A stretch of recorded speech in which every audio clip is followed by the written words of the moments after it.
Capital revenue से आएगी।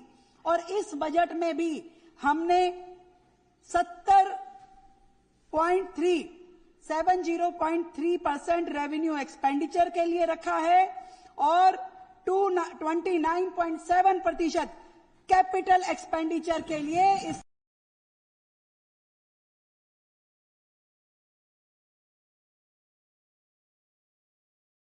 वर्ष 2025-26 के लिए टैक्स और जीएसडीपी रेशो 4.95% थी और वर्ष 26-27 के लिए यह प्रतिशत 5.09% रहने का अनुमान है, जो पिछले वर्ष से बेहतर है, ज्यादा है।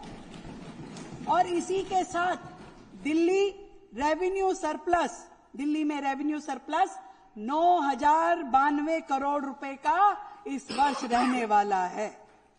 अध्यक्ष महोदय, मुझे ये बताते हुए खुशी हो रही है कि दिल्ली की जरूरतों को समझते हुए हमने इस बार दिल्ली के बजट पे कुछ विशेष प्रयास किए हैं और दिल्ली के बजट को इस बार हमने ग्रीन बजट के रूप में प्रस्तुत किया है, ग्रीन बजट के रूप में।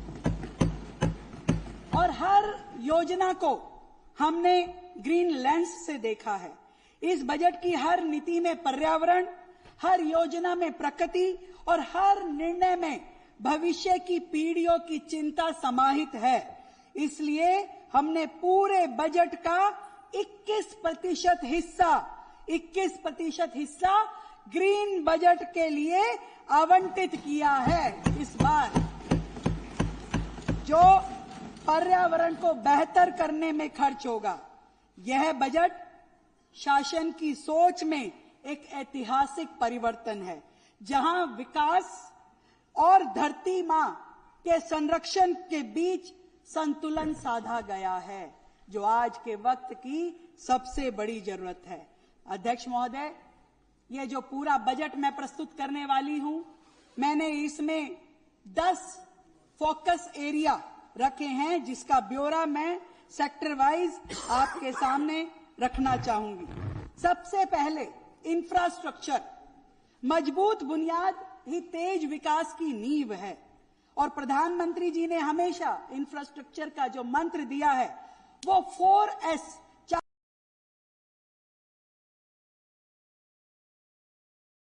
स्पीड और स्किल, इसी विचार को हमने दिल्ली की धमनियों में प्रवाहित करने का संकल्प किया, जहां इंद्रप्रस्थ की विरासत और नई दिल्ली की विकास गाथा एक साथ सांस लेंगी और केंद्र सरकार, राज्य सरकार और हमारे सभी निकाय मिलकर के दिल्ली में बहुत ही तेजी के साथ विकास की गति बढ़ाएंगे। कंधे के साथ कंधा मिला करके दिल्ली के लिए काम किया जाएगा।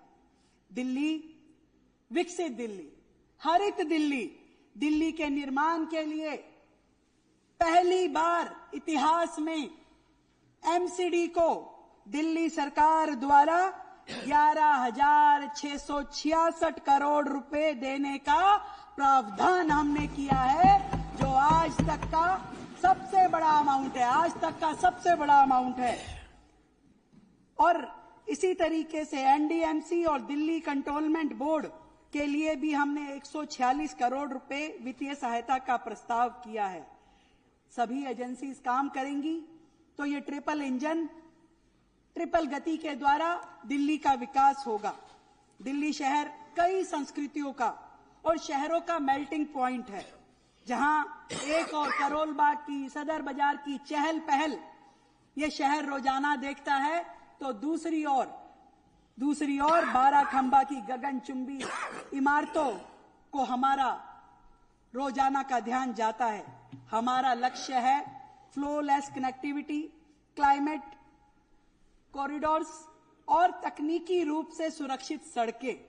मैं दिल्ली के इंफ्रास्ट्रक्चर के समग्र विकास के लिए इस वित्तीय वर्ष में पीडब्ल्यूडी विभाग के लिए 5,921 करोड़ रुपए और शहरी विकास एवं आवास विभाग के लिए 7,887 करोड़ रुपए का बजट का प्रस्ताव करती हूं। महोदय, दिल्ली का विकास यमुना पार के विकास के बिना असंभव है। पिछली सरकारों ने यमुना पार के विकास की अनदेखी की।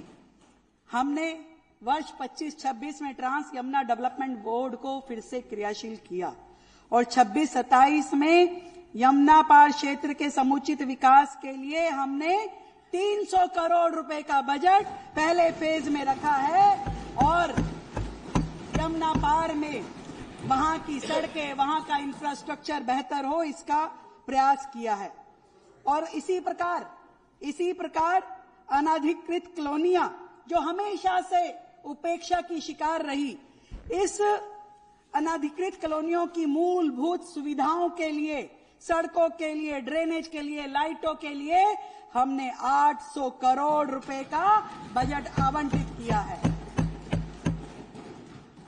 दिल्ली केवल मेट्रो शहर नहीं है अध्यक्ष जी, इनकी आत्मा गांवों में बसती है और दिल्ली ग्राम विकास बोर्ड के लिए हमने 787 करोड़ रुपए का आवंटन का